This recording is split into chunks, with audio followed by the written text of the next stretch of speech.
My theoretical work has typically been in philosophy of education.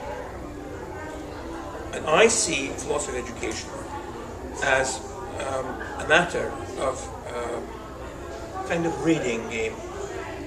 Philosophers of education raid philosophy in all its myriad dimensions: epistemology, aesthetics, ethics, theory of mind, etc., etc.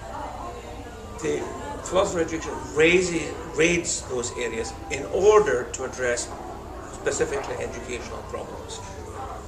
Teacher-student relations, how to treat kids in class, relationship between school and society, the aesthetics of the classroom, etc., etc.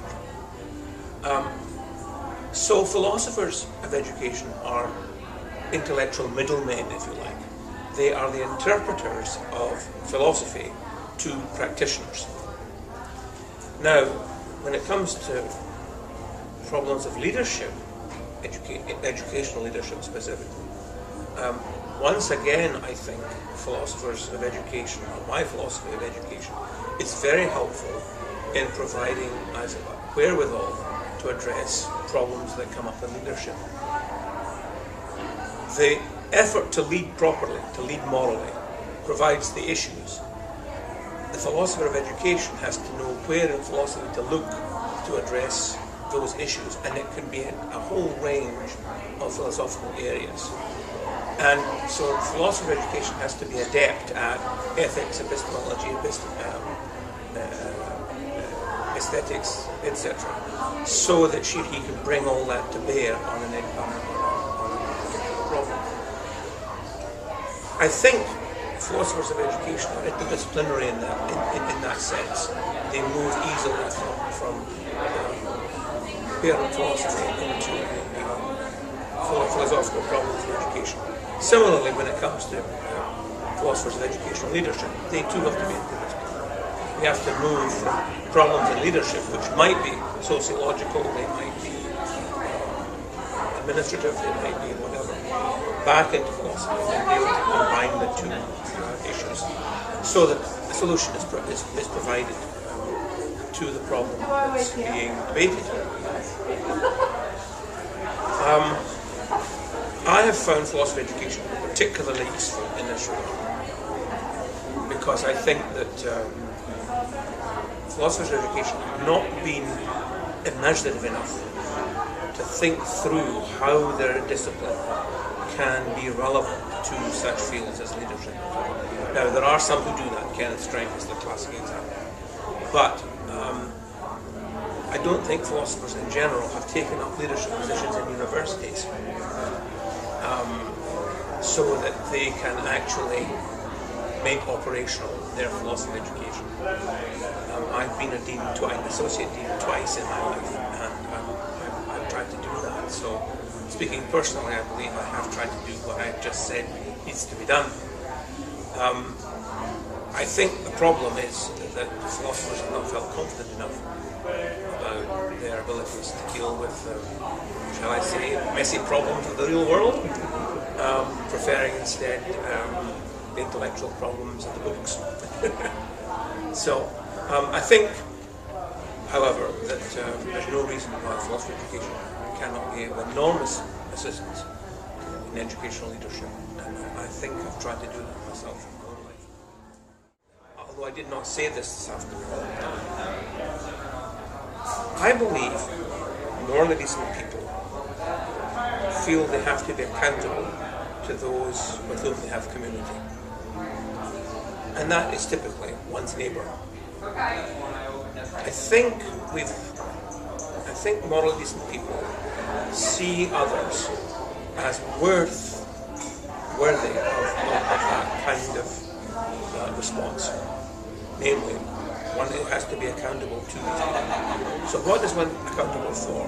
Well, one's accountable for why one thinks what one thinks. That is, one offers one's point of view for challenge. One is prepared to listen to the opposing point of view.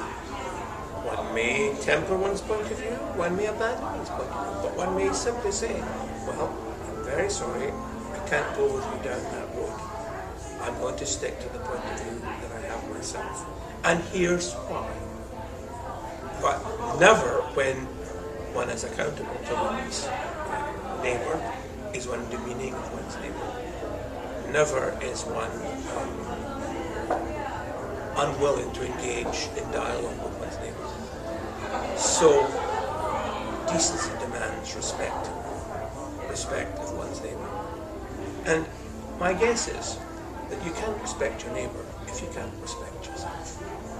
If you don't have a healthy self-respect, there's not much chance of being able to respect the other, capital T, capital O, whoever she or he might be. I mean, I think one of the things that we learn as adults is the need to feel comfortable with other people when it's appropriate and when it's not appropriate. And by and large, it's always appropriate. Now, there are times it's not appropriate, but by and large, it's always appropriate to feel comfortable to others. So, I guess underlying my talk today is this idea of accountability. And maybe were I to write it again, I would be much more forthcoming about that underlying assumption here. I do think that in schools it's very important for people who lead to feel that they are accountable to those whom they lead. I mean, I just was saying to my friend, I was remembering that one of the Pope's titles is Servus Servorum Dei, servant of the servants of God. Well, to a certain extent, all leaders are servants of the people whom they are trying to lead. That naturally leads to accountability, that naturally leads to respect, that naturally leads to being willing to be accountable for why one thinks what one thinks, why one asks what one asks, why one does what one does. So that's how I think it goes together. I would like to say thank you very much to the Rock Institute, and particularly to Nancy Tuana for inviting me to come here.